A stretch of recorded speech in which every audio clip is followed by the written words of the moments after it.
বিসর্জন দেয় আমি তাকে দুনিয়াও দান প্রদান করব এবং অচিরে আখিরাত তাকে প্রদান করব।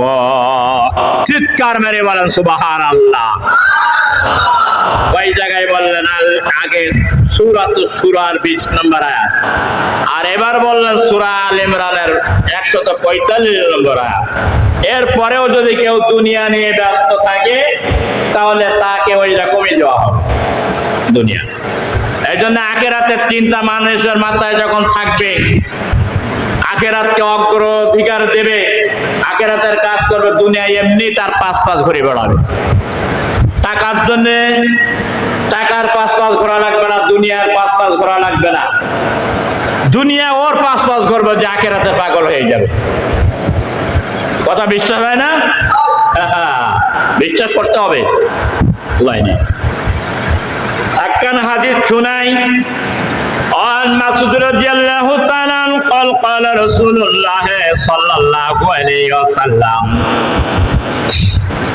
ما الدنيا في الآخرة إلا مثل ما أوتي عليه يجعل أحدكم إصبعه هذه وأشاره بسبابته في اليم فانظروا بما ترجعي।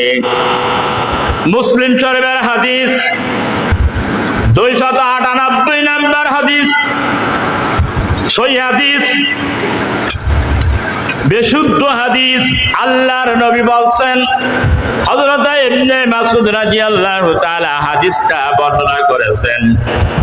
বিশ্ব নবী বলেছেন, আল্লাহর কসম, আল্লাহর নবী বলছেন, আমি আল্লাহর কসম করে বলছি, দুনিয়াটা হলো আখিরাতের তুলনায় হলো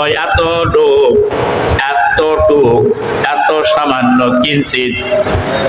যেমন তোমাদের কোন ব্যক্তি কোন অনামিকা আঙুল, কোন আঙুল, এইটার নাম বুড়ো আঙুল, এইটার নাম সাদা আঙুল, এইটার নাম হলো অনামিকা মাধ্যম আঙুল, এইটা হলো অনামিকা আঙুল, এইটা হলো কেরি আঙুল।